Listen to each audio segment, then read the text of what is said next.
little bit about our company. Berkeley Nucleonics has been in the industry for over 50 years. In addition to radiation detection equipment, we also provide solutions in the test and measurement field, RF and microwave, as well as nuclear spectroscopy. And we do pride ourselves in our industry-leading technology, but more importantly, our unparalleled quality, service, and support. We are located here in the San Francisco Bay Area.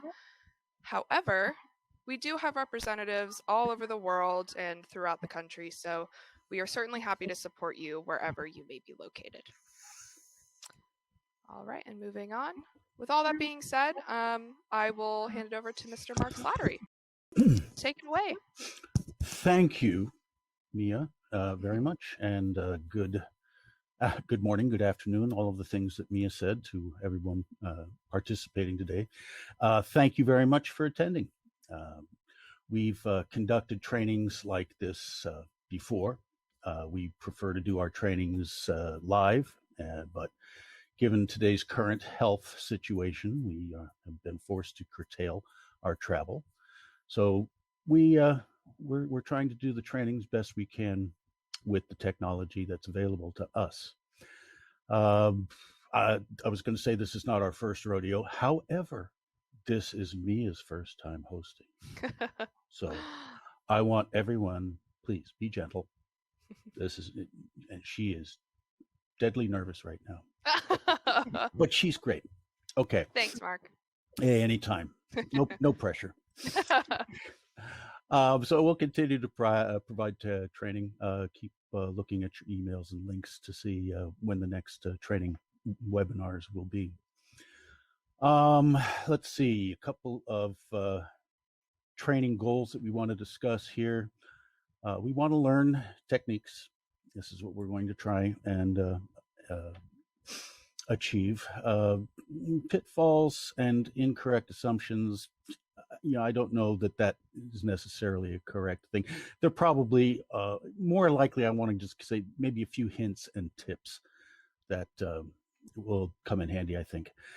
The whole purpose of this is to achieve reliable and effective results. This is a matter of statistics. That's what the machine does. That's what the multi-channel analyzers do.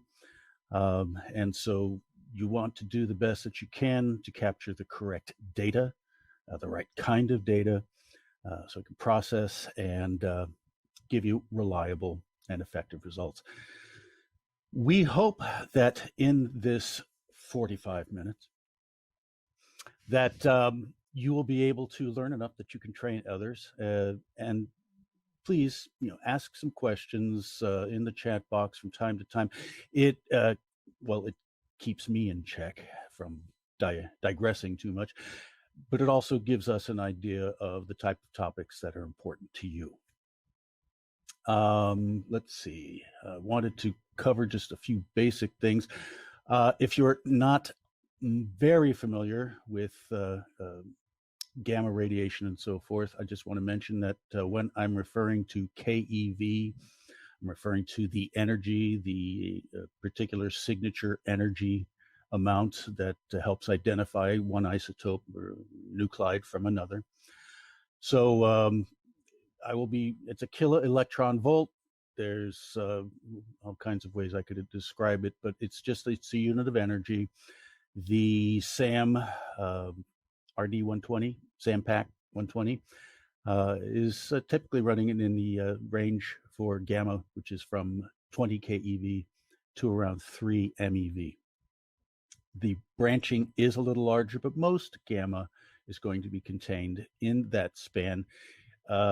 Think of it as the visible light spectrum that you and I can see with our eyes, all the way from infrared up to ultraviolet, everything in between.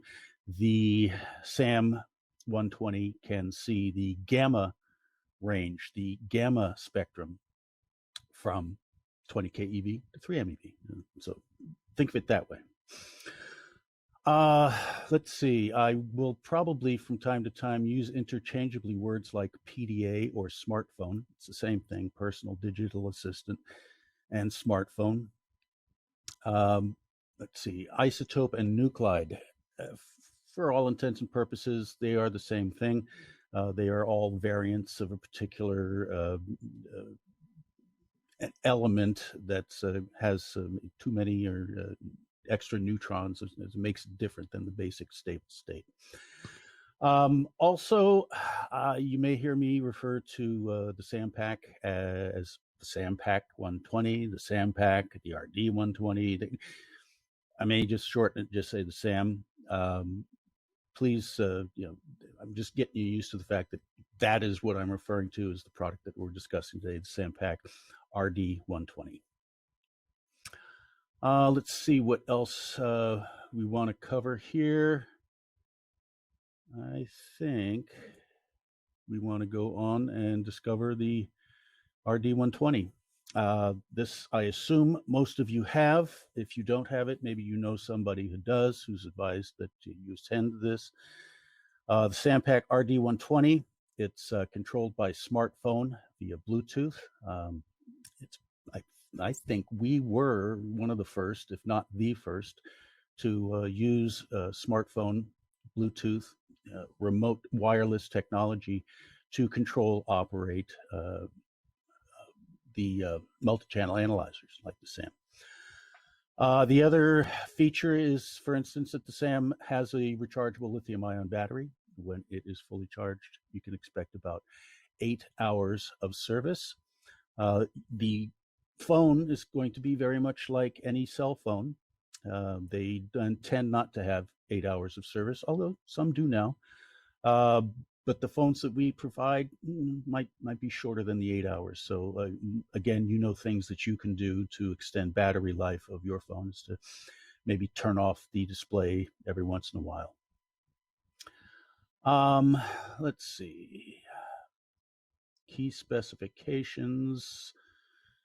Something else, we've got the dose rate, algorithm dose rate. I don't know that we necessarily need to be talking a lot about that. I will let you know that there is a special alarm that will enable, that will activate at 10,000 micro rem. 10,000, is that 10 millirem? I think so. This is the safety threshold established by the IAEA, and it's what we use for ours. If you ever do get to that point, you're not in grave danger. You're not getting radiation poisoning, but we would advise that you not expose yourself at that level for any extended period. Probably good to leave the area. Let's move on here. The components. The SAM is a housed in a small, rugged case. I think I have one here. Oh, don't have much in the way of show and tell today, but I do have a SAMPack 120. And this would fit inside of a backpack in this direction so that you have your connector for communication, your connector for power charging, your power button, all of these things, the label, all sitting at the top of the backpack, so you can open up the backpack and have easy access to that. It comes with a smartphone that we provide.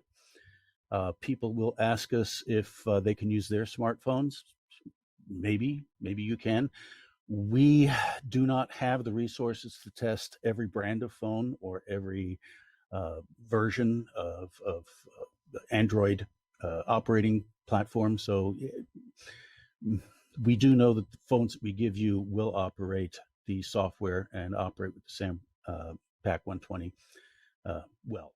So we have a AC charger. So you plug one end into the AC power in your home or your office and connect the other to the SAMPack.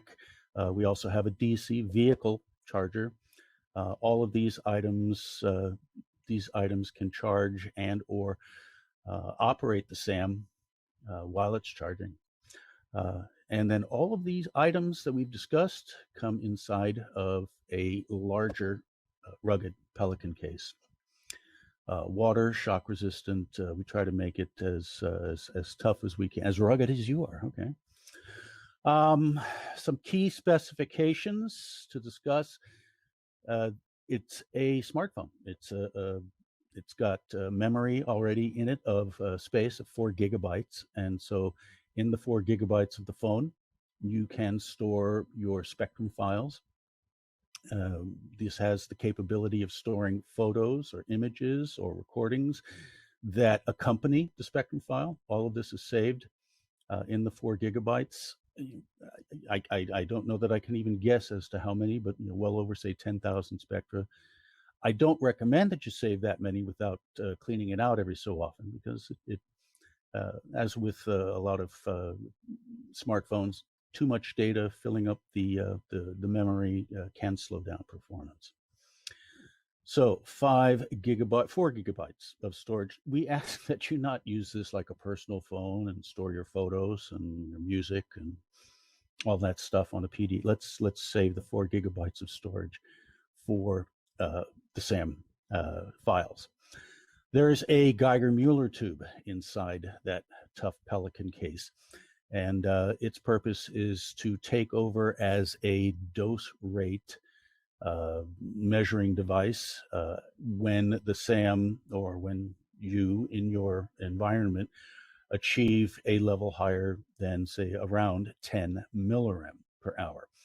At around 10 millirem per hour, the SAM's operating probably at a range of like 150,000 photons per second, and is trying to calculate all. It becomes not a very effective identifier at that point. It's just too much information.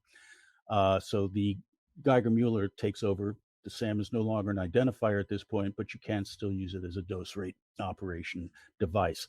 For my money, if you are operating in that kind of a range, it's also a warning that you don't want to stay in that range for very long. It has neutron detection, I believe. I don't know if that's standard or if that's an option, but it can be made available with solid state neutron detector or the traditional helium-3 neutron detector. It's operational in -20°C to 50°C, which I believe is something on the order of -4 degrees to 122 degrees Fahrenheit. And it is designed to be compliant with the ANSI 42.53 regulations for backpack portable multi-channel analyzer, radio isotope identifiers. It's what it is. It's a RID. That's the American National Standards Institute. I'm sure you were wondering, hey, who is ANSI and why is ANSI always being referred to with this device? So that's some of the key specifications. Let's see, we discussed among the components earlier that there are methods for charging the SAM. There's the AC, which is here, this block, this brick, and there's also the DC vehicle charger. Both of them would plug into the power switch. I'm sorry, the DC connector. It says DC. This is the power connector for the SAM, and it's keyed so you don't accidentally plug it into the wrong port. Power switch is on the end. Takes probably, I would say, give it at least 4 hours. Best to just overnight charge SAM, and it'll give you 8 hours of power throughout the day. Charge your phone overnight and make sure that these are ready to go. If you only use these infrequently, I would advise that at least once a month perform some sort of a maintenance function with your equipment to schedule that you charge the SAM at least 8 hours or overnight to keep it ready when you do need it. Maybe even power it up and just check it out. And for my money, it's a good maintenance practice to make sure the devices are operating as you would expect them to. So when you turn on the SAM, that power button will turn on. There'll be a red halo around it. I don't know that image really shows the red light very much, but that's your cue that it is turned on. Oh, and when you are charging the AC, there is a LED on it. The LED on the brick here will be red while you're charging it. When the SAM has reached full charge, that LED on the brick there turns green. So those of you who are curious about the solid state neutron detection, these are tiles. These by Technologies Domino, perhaps even the brand. And this is lithium strata laid on silicon chip, I forget the words, the base. It's a silicon base with a lithium layer. So let's move on. I think what you really want to know is, how do I operate the SAM? Let's see. Let me take a moment here to make sure I'm up to speed. Yeah. Well, let's use the SAM, and I'm going to give you some basics that I want you to remember always. Step number 1 is turn on the SAM. Okay, that's an easy one. Again, it's the button on the end. It will turn red, it will glow red when it's activated. Turn on your phone. Give them both time to do some booting up. And that's rule number 1. I'm going to go through, there will be 4 major points that I cover today that, if nothing else, I would like you to remember 4 major points. And that first point is turn on the SAM. And this is how you turn on the SAM. There on the main screen of your phone, you should see a icon for the app. If it's not here or it hasn't been moved to the front, of course, you can probably go searching for all of the apps on the phone. You'll find SAM3 PeakAbout. Go ahead and touch that, and it will start opening for you. The first thing that you will need to do, well, let's see, first off, let's go ahead and you would log in as either a user, if you've been instructed to do that. You could log in as an administrator if you know the password. Some of you may be working in groups or organizations where they will mostly allow you to use it as a user rather than an administrator. The difference is there are certain menus that a user cannot access, certain functions or features that a user can't change. Administrator has full access to all of these. So you would log in as an administrator or a user. Hey, I trust all of you folks out there can be an administrator for today. And that magic password is 1234. We right there on the screen. We made it very difficult so that you'd have to go look it up every time you want to remember the password. This does bring up a point that I should have mentioned a little earlier, and that is very important. Through this powering up and beginning process to operating the SAM, make sure there are no radioactive sources in the area. If you have test sources, check sources, if you think that you have ventured into a potentially high background or high activity area, make sure you're in a low activity area or just normal area when you turn on the SAM. So you turn it on, you log in. Log in is number 2. So 1, turn it on. 2, log in. And what do we do after that? Let's see. SAM, remove the radioactive sources, PeakAbout. Once you've logged in, you'll want to wait for Bluetooth pairing to take place. Now, if the phone that you're using has been used previously with the SAMPack that you're using, they've probably already been paired via Bluetooth, and more often than not, your Bluetooth connection will happen right away, and you'll immediately start the first operating screen, the auto calibration for the SAM. Before I get into that, though, if you do have to establish a Bluetooth connection, you can open up that menu. On your screen, you'll find a 3-dot icon here. In the older versions, the icon showed up down here in the lower right. Newer versions, it's showing up on the screen up here in the upper right. Touch the 3 dots. It will pull up this menu bar at the bottom of the screen. Bluetooth, set up an event, and exit. Bluetooth, touch Bluetooth, and it will start scanning for available items as your own Bluetooth would do on your own phone. If it's used the backpack before, it may already call out the what's called the NS and the serial number for the device, the SAMPack. And if it has not, then at the very least, it will show you the available Bluetooth addresses. The Bluetooth address is displayed on the label, as I mentioned, on the top portion of the SAM Pelican case. So look for that. If you see it, highlight it, click it, and let the two do their own negotiating until they eventually say, okay, they're connected or paired, however they express that. Again, the first thing then that you will see once Bluetooth is established, once they're paired and talking to each other, the first thing that happens is auto calibration. This is item number 3, important item number 3. So turn it on, log in, auto calibration. Always let auto calibration complete before you take the device out and start using it for work. Auto calibration begins automatically. It is using an internal source of potassium chloride. There's a small amount of potassium chloride, which is a table salt substitute. It's what people who have to watch their sodium level use as a salt substitute. It's on your grocery shelf. It's safe.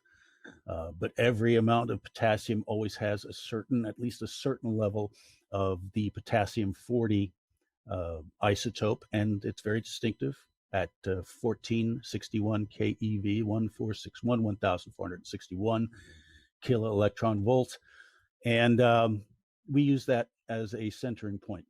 We adjust the calibration. We calibrate the graph to make sure that all of the other energies will show up in the correct location. Related to that, we may talk about a little bit later also is auto stabilization. Now that begins running behind the scenes as soon as auto calibration is complete.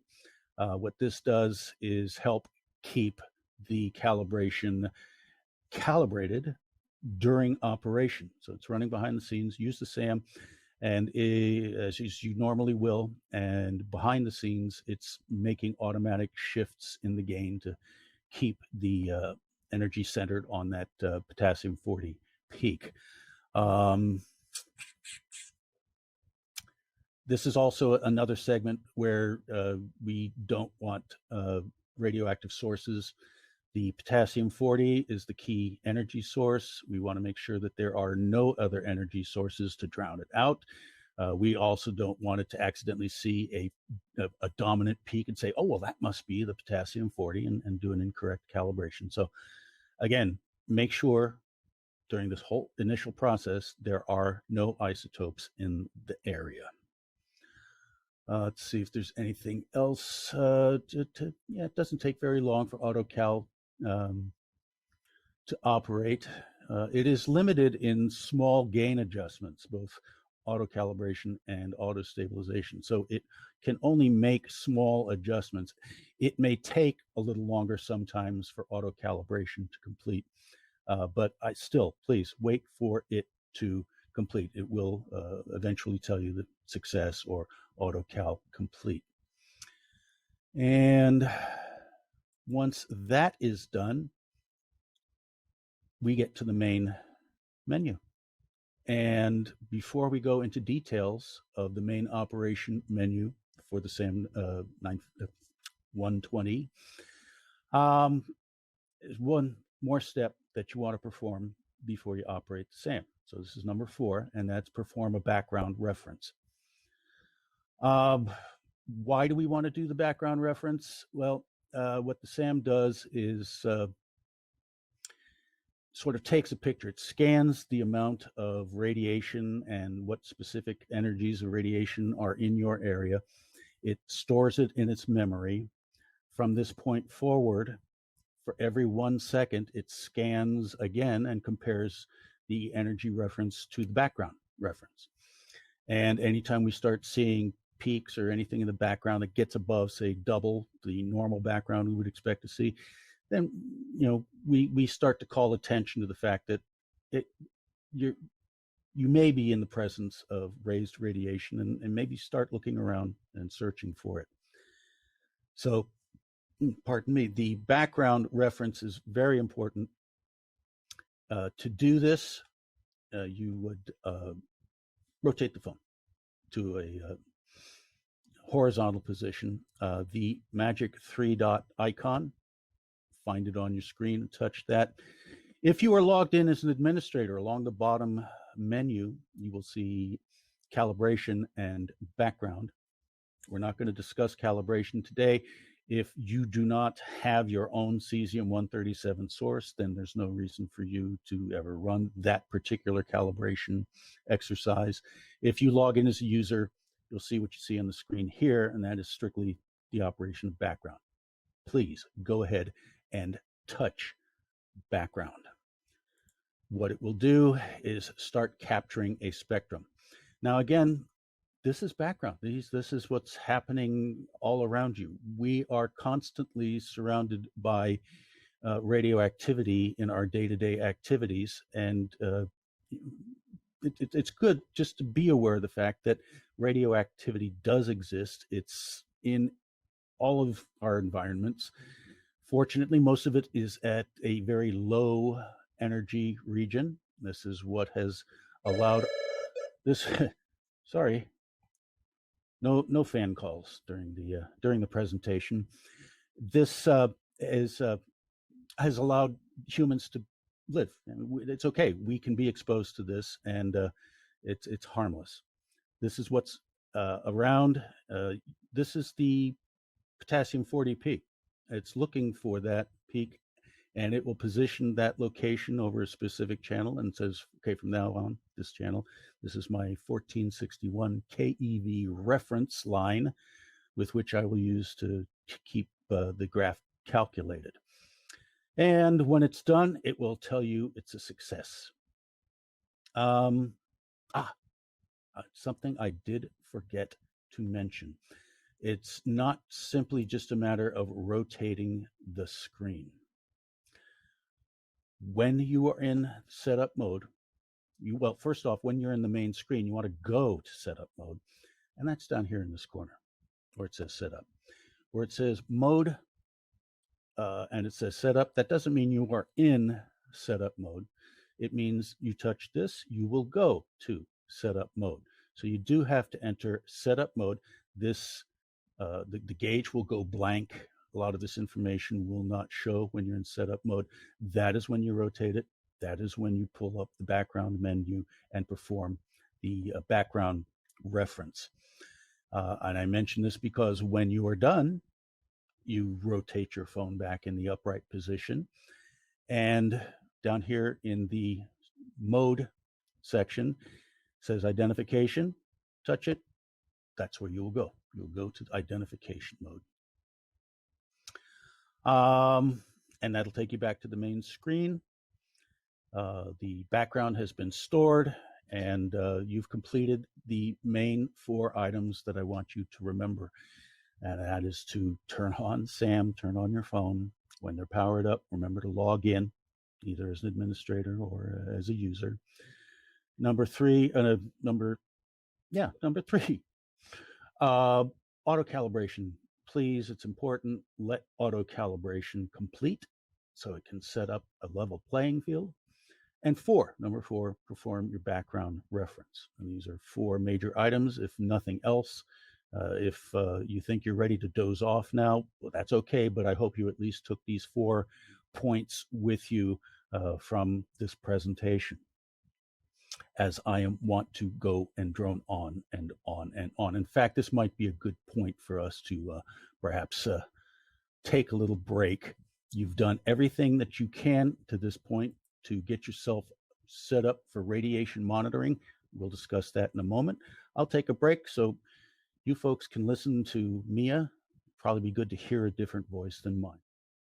Move on and pick up with the presentation. We've gone through all of the steps that you want to know to start, and I think I've mentioned them. It's been recently enough that I don't necessarily need to mention what they all are, but how many steps are there? Hint. Yes, and you know what they are. We'll maybe bring that up a little bit later. Once that's done, you're ready to monitor for radiation. And this is your gauge screen. This is going to be the home screen that you arrive at.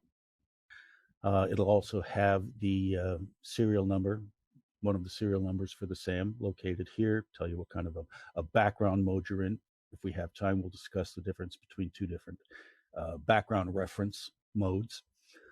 Tell you whether you're logged in as administrator or a user, tell you which library you're using, which set of isotopes. I think it was at 25, 26. I can't remember what the default ANSI isotope list is. There is a certain number. I don't have it memorized because it's something I can always go look up.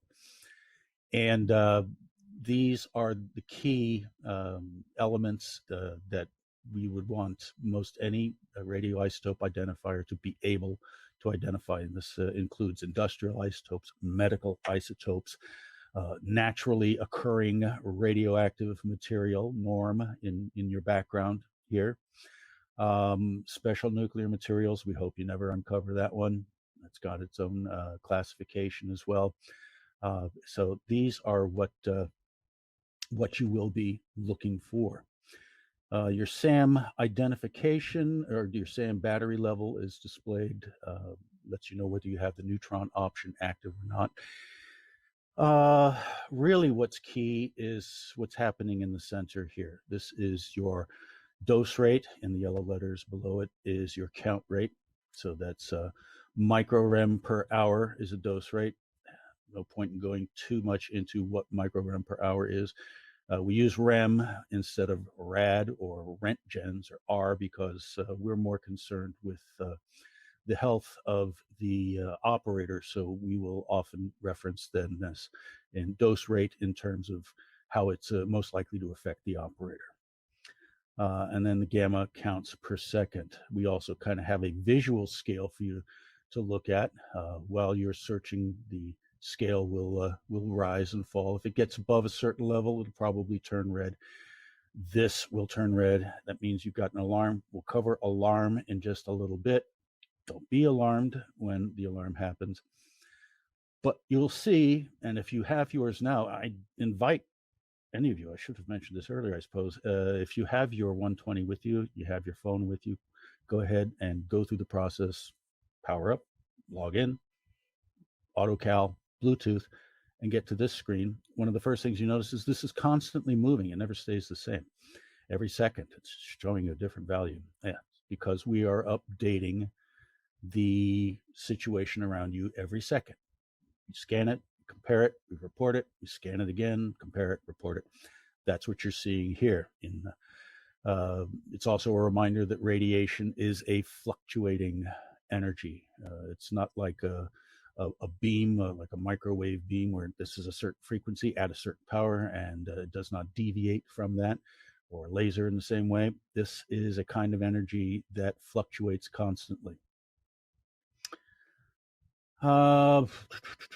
If you are in variable mode, again, variable background mode means that the SAM has the ability to monitor if your background you're in is slowly rising.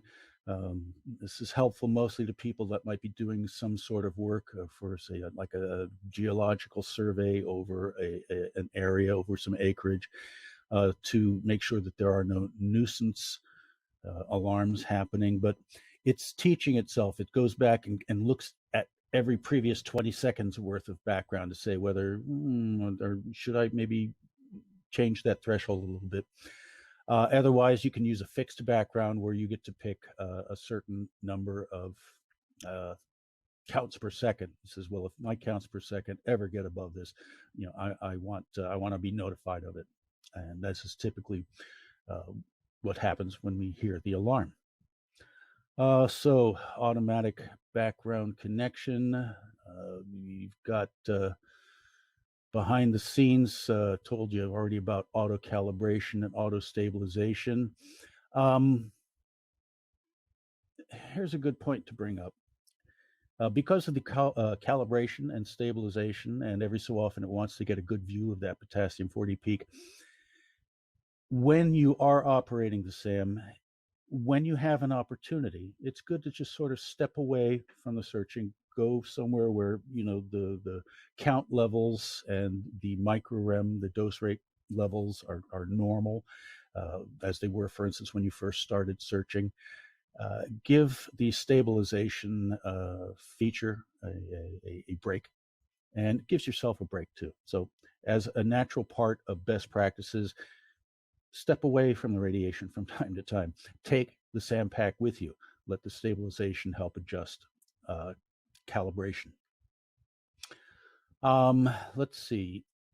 If you think that you're going to be heading to a high background or high activity area, if you are responding to a emergency where there may be radiation, potentially a hot zone, if you know you're going to go visit a geological site that is going to have some high background due to the norm in that area, then I would recommend that you turn on your SAM, perform the background, perform the 4 steps before you get to your location. I've mentioned this to firefighters. When you're on the truck, for instance, and you're heading to a location, any kind of emergency responder, maybe a good time to turn on the SAM there, let the auto calibration happen while you're not exposed to high rates of radiation. Perform the background there, and that way you are ready to monitor radiation with a good, solid, stable level field. All right. So this is the screen. This helps us do what? Well, this helps us search. The SAM, S-A-M, stands for search and measurement. So one of the things that you'll be doing is looking for radiation if you don't already know where it is. Some people are fortunate to know, oh, it's over in this box. I'll go measure it now. You may have to search for it. So you will sweep the detector slowly, areas, check areas, and watch the dose rate, watch the counts per second, and see that if you start watching some changes, if you start seeing this white gauge here start to creep up into much higher levels, then okay, that's the direction that you want to go. You know, playing hot and cold with somebody. Cold, hot. Oh, okay, we'll keep going towards the hot. So this will help you find the source of the activity. The other purpose or the other method is if you have your phone, you can swipe across the screen and open another screen that's called Finder. A Finder is a histogram. It's a fancy term for a measurement over time. This is approximately the previous 1 minute's worth of measuring the average dose rate or count rate in your area. And it starts from this side. Now, if you are doing surveying outdoors in a rough geography, or if you're inside a dark warehouse and you have to watch your feet every so often, it's going to take your attention away from the phone every so often. If there is a raise, if for instance this hot, we saw the hot thing, then you might not see, you might miss it when the dose rate and the background counts go back to a more normal count. So use the Finder if you are moving along and you've taken your eyes off of the screen and you look and oh, there's a spike there from about 10 seconds ago. Well, where was I 10 seconds ago? Okay, well, let me backtrack here. Go back where you were for, say, 10 seconds ago. Oh, look, it's going up again. This is a great feature. A lot of first responders prefer it for searching because it gives you a second chance to see an activity that you may have missed when you were initially surveying. So Finder method, gauge method, totally up to you. And you can jump back and forth by just swiping your finger across the screen. That's about it. See? So you take the SAM out. Basically, what are you doing? You're looking for trouble. Okay? You're looking for radiation. and you're trying to look for ways that you can identify where it is. As you get closer, the energy on the screen will start to rise. Just a quick note, I digress for a moment. I'm often do that. For a SAM 120, SAMPack 120, here in the Bay Area, say at sea level on a coast, we know from experience that our background is going to read something on the order of about 5 to 7, maybe even 5 to 10 microrem per hour. We know to expect to see this fluctuating number between that as normal for us. And so it's often helpful for you to get used to the normal background in your area. Different geographical areas do have different background modes, normal background counts and activity. So become familiar with yours. Here in my lab, I typically am going to see something on the order of around 7 microrem per hour. I'm typically going to see around 200 counts per second. And this is what I would expect for this 3x3 sodium iodide detector that's inside of the SAM. It's quite sensitive. So we want to, we're looking for trouble. We're looking to see if this changes. And if it changes, because we are moving towards a source that we are looking for, it may alarm. And if it alarms, please don't you alarm.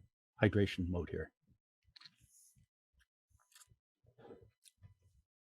The SAM merely wants your attention. You're not in danger. Some people get very uncomfortable when the SAM alarms. Again, it's just wants your attention. It's very needy that way. It's a very needy device. So the logarithmic scale will turn red. The SAMPack turns this sort of a reddish color. The phone will vibrate. And this is just telling you, hey, I want you to look here because we may be onto something. I also want you to know that when the alarm begins, the SAM also automatically starts recording an event around this alarm condition. And we'll tell you in a little while how you can catch up with that and see what's happening in the area. A new feature which has come along, I have not had the luxury of, or the time, or whatever excuse I have. I've not added to the image yet, but below the gauge and below the setup mode screen, you'll see something that says maybe move forward or begin ID or move back. The SAM is trying to help you find the right conditions for performing a measurement ID. This is what it does. I told you this is a game of statistics. You don't want too few of data. You don't want low amount of data. You don't want too much data. So this will tell you to move forward. I've sensed something, but I'm not getting enough information that I think it would be good to take a measurement right now. So please move forward. Begin ID. That means that, okay, you're in the right spot. You are at a certain level of count range that we think is very good for you to get accurate statistics. If it says move back, that doesn't mean, run away. It's just saying that you are now at a level where the counts really are higher than we would like them to be for good, solid, reliable statistical measurement results. So that's what these things are. Danger is a fourth message. I don't think I need to tell you much more about danger because the word says it all. You have exceeded the health threshold that by default, I told you we mentioned 10,000 microrem per hour. If you get to that point, it will go into a danger mode. It has an entirely different alarm. You will see the screen flashing, the whole screen will start flashing. It has a distinctive alarm that's different than the gamma alarm mode. And yeah, that's maybe when you want to back off and go to a safer location. If you one of the nice things about the SAM is you can perform step away, a remote operation. You can capture and control this without necessarily having the SAM with you. If you reach a location like that where maybe the counts are a little bit higher, you take the SAM off, take it off your back, put it down, and then you have the smartphone in your hand, step away, as long as you're not out of Bluetooth line of sight range, and which I think is about, is it 10 meters, 30 meters, something, I forget what it is, but for typical Bluetooth 2.0. And you can safely monitor the situation, you can measure, operate measurements, and you are letting the SAM take the exposure. You don't have to take it yourself, in keeping with the motto or the whatever the phrase that you often will hear, and that's as low as reasonably allowable, ALARA. That's something for your benefit.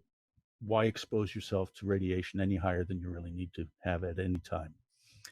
I'm going to tell you that the sweet spot for statistical information, if you choose to operate manual ID, is between 2,000 and 3,000 counts per second. I don't have a lot of scientific evidence of that. I'm just talking to you about 8 years of operating RIDs that it's been consistent with every RID that I've had the pleasure of operating. 2,000 to 3,000 counts per second is a good amount of data. It's enough for us to get a good statistical information, and it's not so much that it starts to overwhelm the microprocessor. So that's the sweet spot. Move forward, move back, see if you can get yourself in a situation where this little gray area down here is between 2,000 or 3,000 CPS.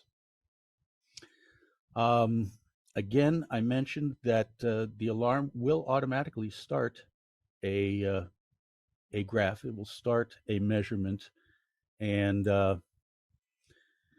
this is what you would see. When you're in alarm mode, if it goes on to an alarm and you rotate the screen, you will see a live spectrum that's already in progress. It may have already identified the isotopes that are causing the alarm. Sometimes not yet. You know, it's just telling you that the counts have risen. So there's an alarm. Turn it over, have a look, see if there really are peaks. If there are, we should be able to identify most isotopes that you will encounter. Otherwise, just go back to the alarm, continue to try and find a little higher exposure, and then look at it again. The capture will last during the entire time that the alarm is active. When you move away from the source, when the alarm turns off, a small message will show on the screen that says saved to database, event saved to database. So this stores alarm events, and it also stores measurement events, which is what we're going to discuss actually in just a little bit. First off, while we're still over here looking at a live count, we will try to identify as best we can, and usually within the first couple of seconds, we're pretty good. The SAM is pretty amazing at being able to tell you what it is seeing as the isotopes in the area, and we'll tell you that, plus its confidence level up here on the screen. There is this little turquoise bar down here at the bottom. If you so choose, you would like to do a little more, get some more information about what it is you're experiencing, swipe up on that blue bar. You swipe up in the blue bar, it takes you to another screen called the classification, dose rate and classification screen. If there are isotopes present and being identified, they will also be displayed as to how much of the radiation that's being detected is attributable to a particular isotope. If there are more than one isotope, I would tell you which one's definitely the most dominant one of the group. This also will give you an opportunity, check this colors here. These colors will tell you what kind of an isotope classification you have. In this case, we're talking some cobalt and some cesium. Those are known industrial. They'll be colored blue. Medical, if you are doing a waste shipment from a hospital, sometimes things like technetium-99m still going to be active. It will show up, and it'll show up in sort of this aqua color. Normal radioactive material, again, typically these are going to be things like radium or thorium or even uranium. It does occur naturally in certain parts of this country and certain parts of the world. These are normal. These are part of life. So it will tell you that it detected it, but it's not a danger. It's not something that you should be very concerned about unless you're seeing really massive counts. If there is a peak where we know that you see it, it's a peak, but it's not matching up with a particular isotope that's in our library, in that ANSI library, we'll mark it red, saying, okay, no, we acknowledge there is a peak here, but we don't know what it is. You may be able to go back and change the library and make that measurement again. And for instance, it was a special medical or a more certain different types. There are more, getting too deep into it again, there are more isotopes available in the libraries specialized for industrial, medical. This is one I hope you never see, special nuclear material. This means you've encountered either some enriched uranium product or some sort of weapons grade or reactor grade product. Could be uranium, usually plutonium. When you see this, that's when you want to maybe take note of this and capture a measurement. So it's already doing an alarm. It will show up in the alarm event that's captured.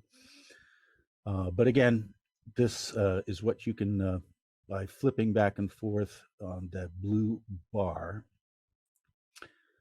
we can either look at this graph, spectrum graph, or the identification and classification graph. You can perform a manual identification even if you're not in an alarm mode. You see it slightly raised, or you just want to sort of take a measurement, make a reference, a documented record of the area around where you are. Go ahead and start doing your manual identification. If you are in an alarm mode, that's already performing a spectrum, and it will be saved. But you can't start a fresh manual identification if you're already in an alarm mode. Manual, okay. You want to know how to do it. You have the phone in your hand. Rotate the phone. I told you a minute ago, if it's alarming, you'll see the graph and the spectrum. You'll see those anyway, even if you're not in an alarm mode. Rotate the phone, you'll start seeing the spectrum growing. But in this mode, hunt out the 3-dot menu selector where it's located on the, touch that, and you'll see on the bottom a manual identification menu bar. See that pop up at the bottom of the horizontal screen? Touch that and you will start identifying. You have now started your official measurement. By default, it's set for 60 seconds. At the end of 60 seconds, this will store itself in the event log.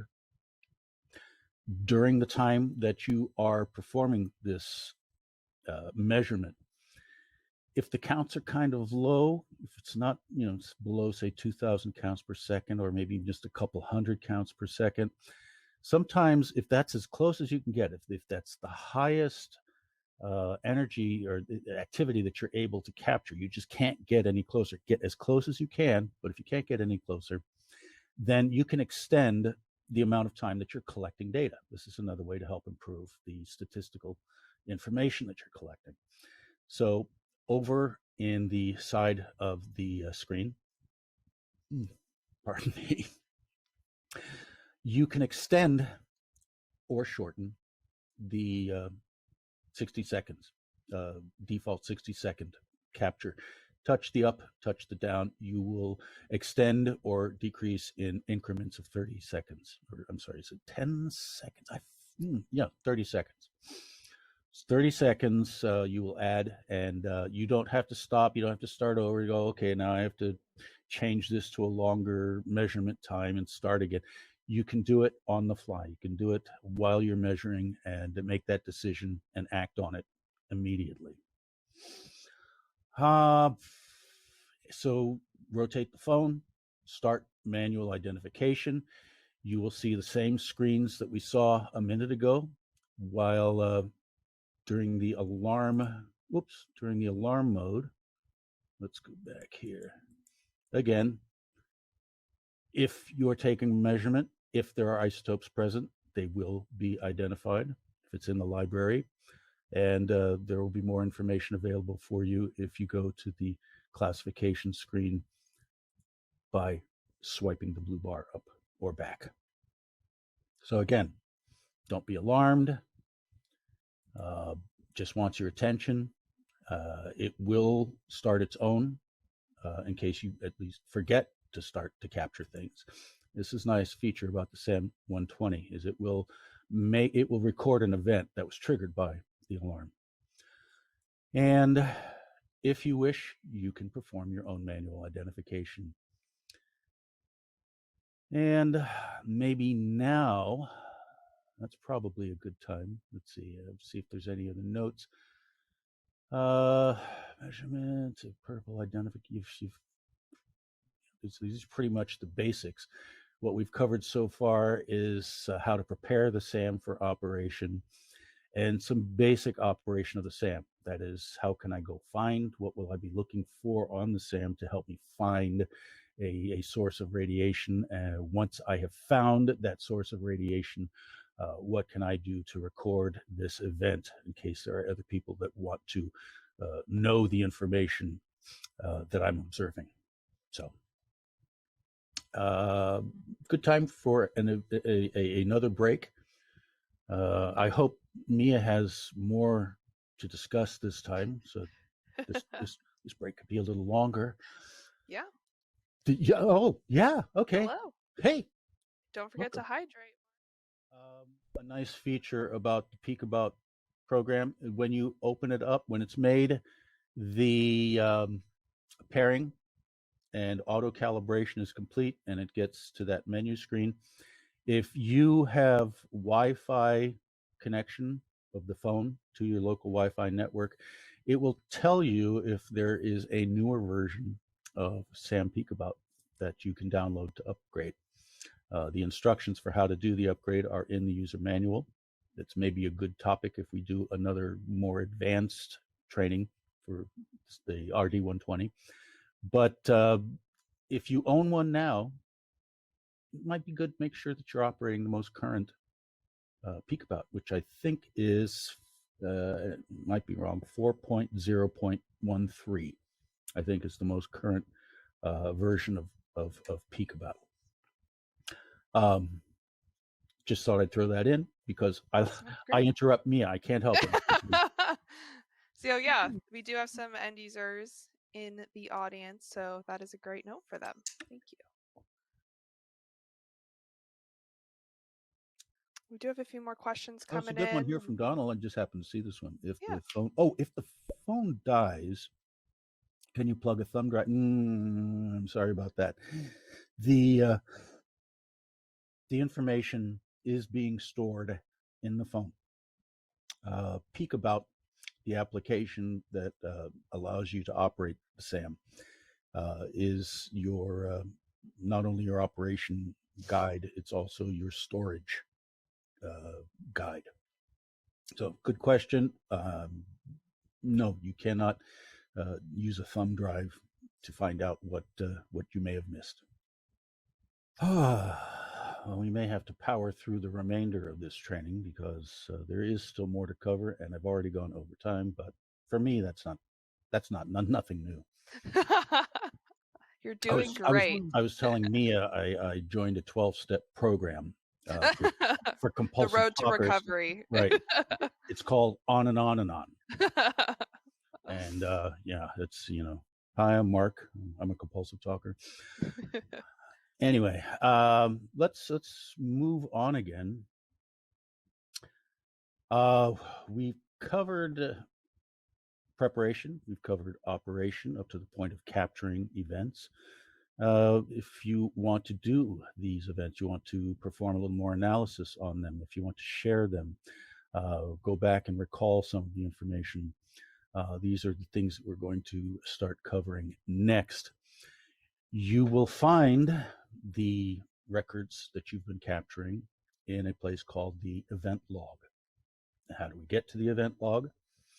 From the main screen, look for the ever famous 3-dot menu icon, touch it, and you'll get the selection of setup or event, setup or event. If you press event log, the SAM might put up a little message that says running, and it's like, well, the event log's not running. It's telling you that monitoring, the current monitoring application is running. You will need to go to setup mode in order to look at the event log. So again, in the lower portion of the screen where it says mode, we want to go to the setup mode, touch that, it'll take you to the setup mode. A lot of the rest of the activity on the screen goes away. Touch the 3-dot icon and select event. This time it will take you to this screen over here.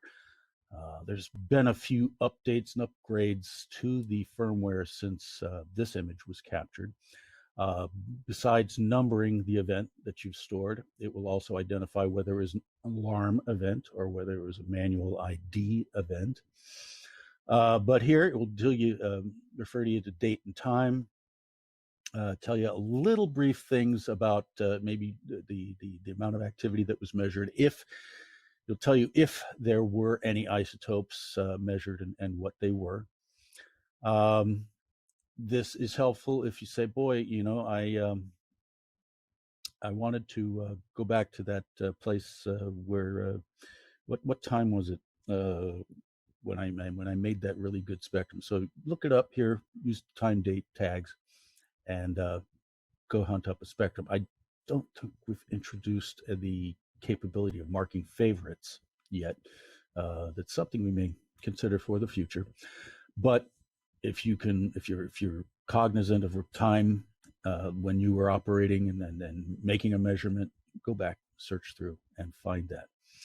So from the event log, if we touch one of these numbers, it will open that event to which it refers.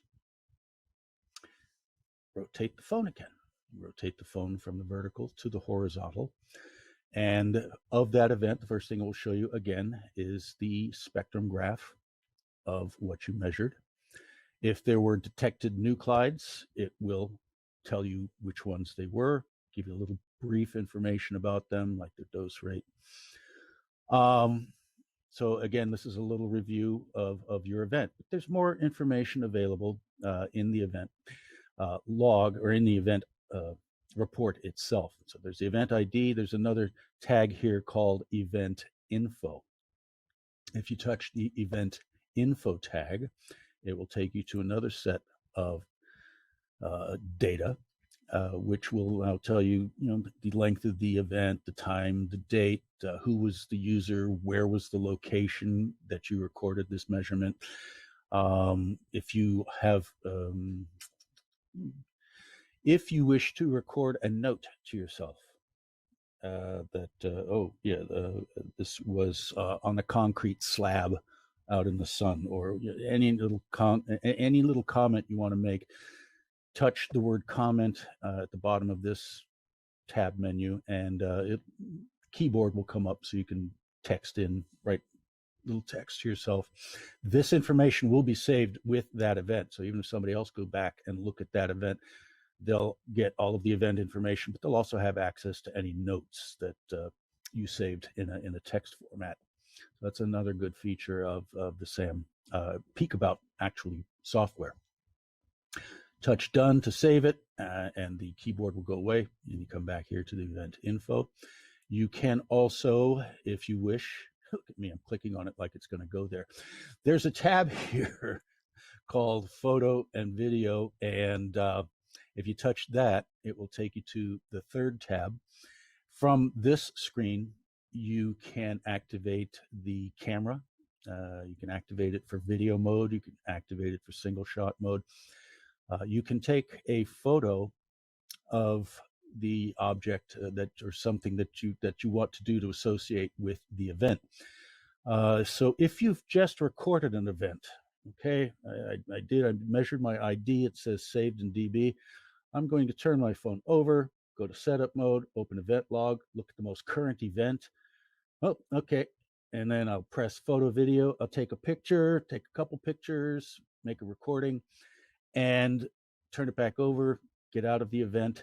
You have saved that information with that event in the log, and you can refer to that also later on at a later date.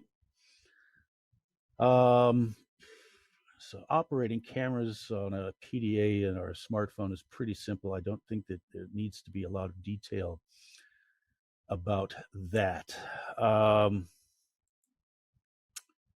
Okay, this is a very important feature for the SAMs, virtually all of the SAM family, and that is being able to send an event remotely to somebody who can read the event, who can analyze the information, and so forth. We have Reachback, and we have Reachback will take you to or send an email to a Reachback location, something like Triage, or Jackus, or maybe you have a health safety officer in your organization that all of these things should go to their attention. You can send these via email. You have to be within Wi-Fi range to send via email, but you can send these same day, same time, virtually the same time that you've recorded it. And the other is RadResponder, which is a new feature. It's probably been around for maybe 5 years now, but it's a new project from the Department of Energy and FEMA and a few other folks. We'll discuss both of those. So how do we use it? I'll tell you in a moment how you make the transmission. But first, I need to tell you that you have to do some homework before you can use this. If you have a Reachback location to whom you want to send a spectrum, you need to know what their email address is, and you need to go to the setup menu, which again, the 3 dot takes you setup. Touch setup, go to transmit event. There's a place called email account. This is where you put the information in. You want to put in the address of the Reachback location, the person to whom you want to send the information. You have to put in your email account. That's how you use email. You can't just send random emails without identifying who an email is from. So we would recommend that you use any kind of an email that is either your personal email or a department email, organizational email, but we would recommend that it be in the Gmail format. We just find that it works better. And so we would recommend that you use a Gmail account. Again, Gmail accounts are very easy to open. Maybe your organization can open its own Gmail account specifically for this type of purpose. Enter the Gmail account, enter the password for your Gmail account. The server, if we're talking about Gmail, almost every time it's going to be smtp.gmail.com, but you will need to enter that into the blank slot. And the port number. This can vary depending upon the encryption, the method that your particular server is using. If you are using the SSL Reachback encryption, rather email encryption, then you would want to set this to be 465. Okay, make a note of that. 465 may be the port that you need. If you go back and look at your phone and look up properties, if it tells you it's using TLS, then as encryption, then it'll be the 587. So this is your homework. This, you touch OK, you save it. You have now enabled yourself to use Reachback. So the next time you want to send something, what do? You go back to the event log. We showed you how to open the event log. And we showed you the list of events. We told you that if you touch one of these events, it will open up the event. So what we want you to do instead is, if you remember what event that is, touch and hold it. Do like a 2-second press on that event. And you will get a message, a dialog box that will ask you, do you want to transmit this, or do you want to save this file on the phone as an N42 XML file? If you select transmit for Reachback, pardon me, then you will see the transferring and transmit success. If it says your email is incorrect or you're not within Wi-Fi, then those are things that you will have to take care of before using the feature successfully. But if you've got all of the information, the email information, if you're in Wi-Fi location, all the information has been entered correctly, take a long tap on the event and you can transmit that event to that Reachback email account. I mentioned a bit ago that there is another source that is gaining popularity. This is called RadResponder. Again, this has been a collaborative effort from the Department of Defense, the EPA, FEMA, National Security Agencies. They want, this is a central location, central data bank for what's happening radiation-wise in the nation.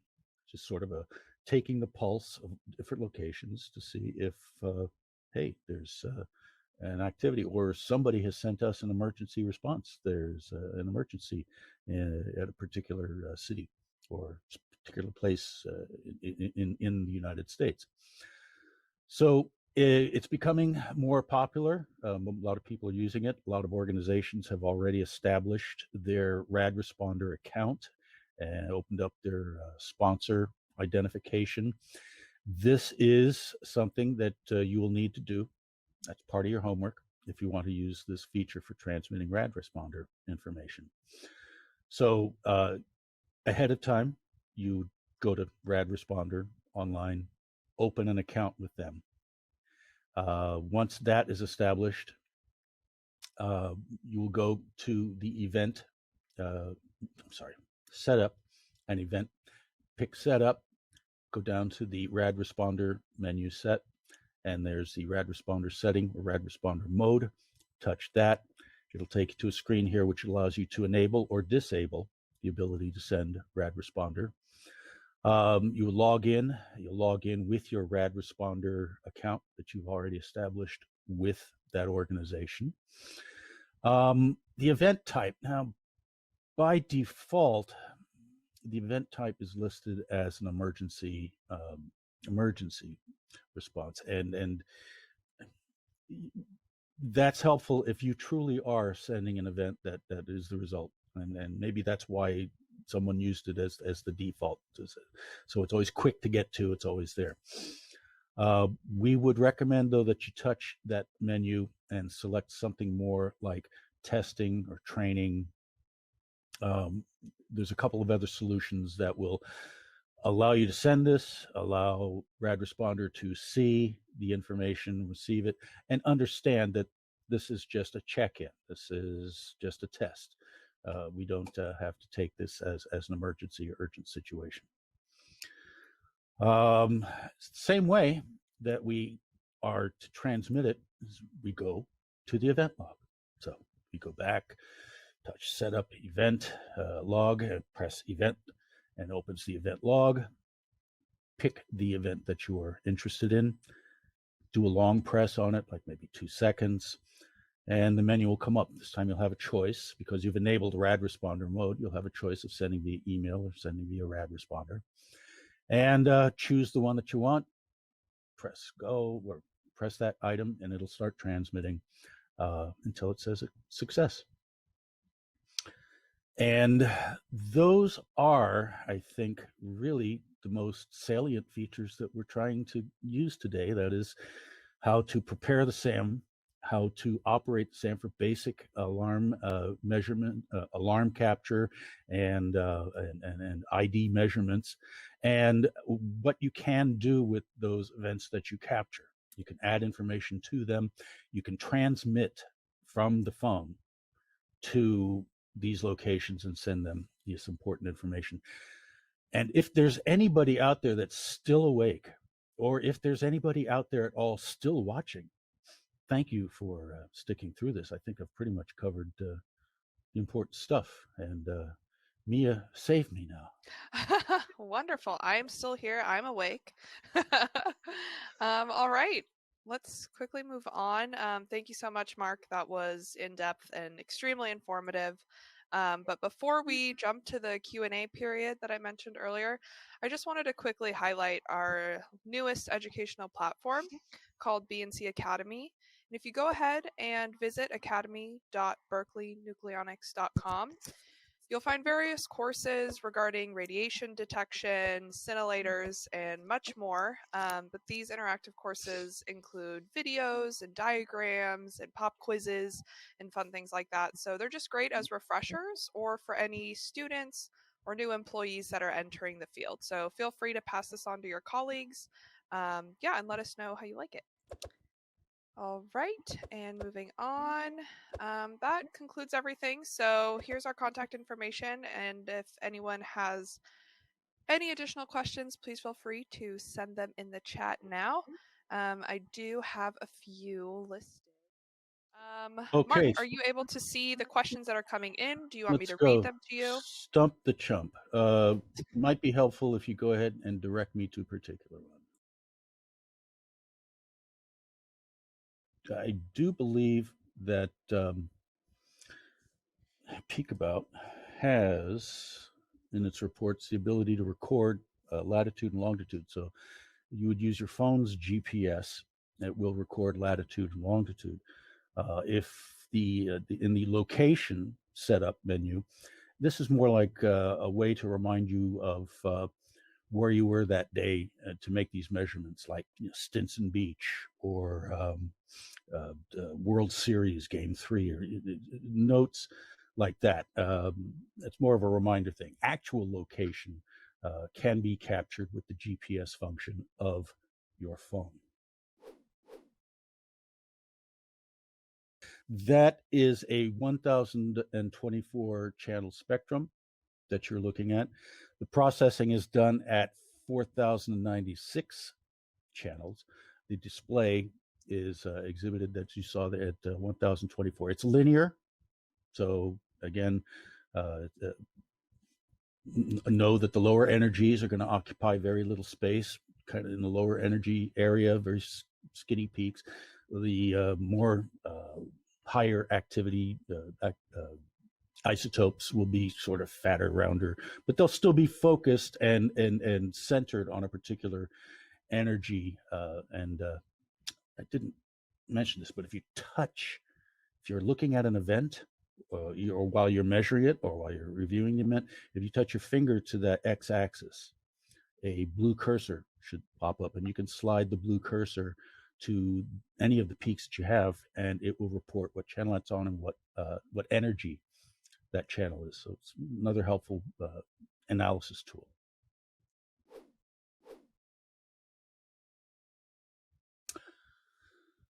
Yes and no. And only because it's the smartphone part. We do make an enclosed, rugged handheld. I don't have one near me, but if you go online and check out the SAM 950, you will find PeakAbout software is operating that. It's a handheld. It's got touch screen. for the display. It also has buttons that you can use if you are operating regular operating standard has you wearing gloves and you can't use touch screen. You can operate the menus, navigate through them with thumb buttons. And the reason I mention it sort of or is because, yes, the display is a smartphone. It doesn't operate via Bluetooth with the inner workings. It's a hardwire connection. But you still can use this device connected to Wi-Fi. And in effect, it is, but we're not really using it as a smartphone. I hope that answers the question partially. It doesn't really relate to that. The WB Johnson products are great products for locating for, I don't know if they do measurement or not. I don't have that much hands-on experience with the WB Johnson. I know for sure it's not an identifier. It may help you locate, and it may help you measure the activity or the dose rate being emitted from a source. It's not a radioisotope identifier.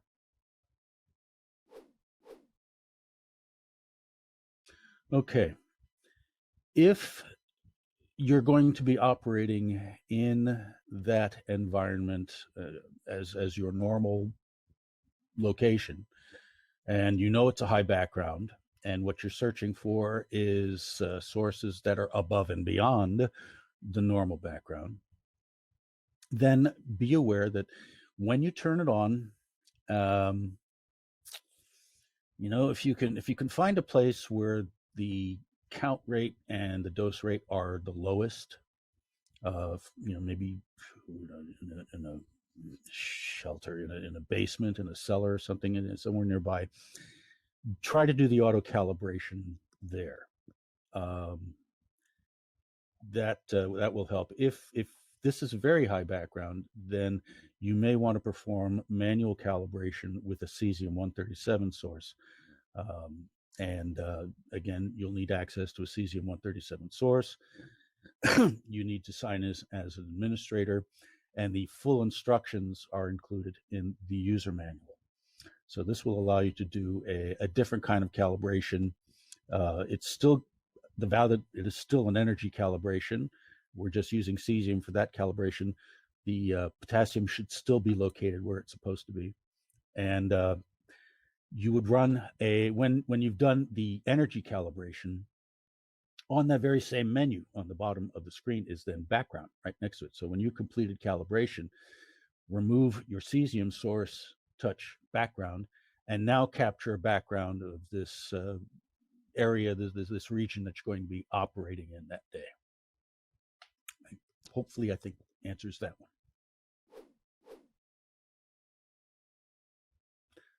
Oh, yes, these are not meant to be user serviceable, or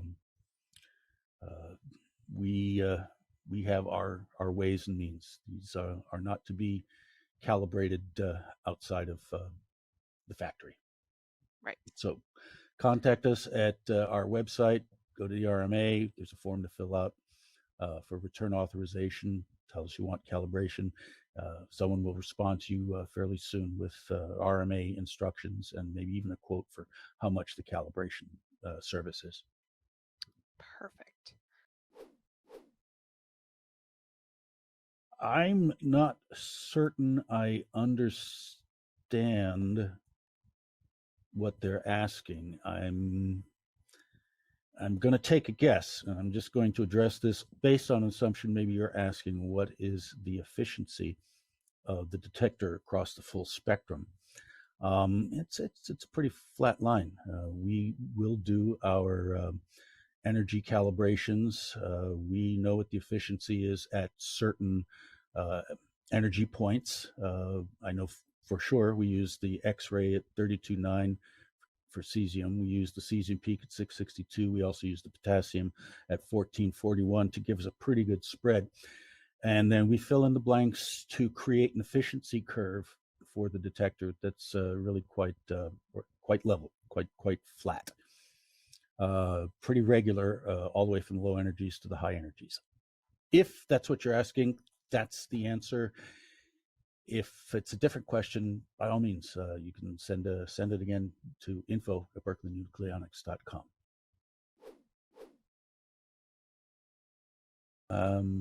Yusuf, I've kind of lost that. I don't know what you mean. I don't know. Maybe clarify, or if it's more specific to your application, feel free again to email info@berkeleynucleonics.com with all your questions, and we will get back to you. Now, the battery inside of the SAM is not for you to change yourself. If you wish, we do have battery packs that you can charge, or battery packs that you can AA batteries in, for instance, and then connect them to the DC connector, the charging connector for the SAM, and operate the SAM with that battery power. Otherwise, as far as swapping, there's no swapping. You can't change the battery that's inside, but you can use an external battery source in lieu of using the internal battery source. The internal battery source is gone too low. Got it. All right, let's do one last one, and then we'll sign up. One more. Oh, encore. Freebird. Anyway, go ahead.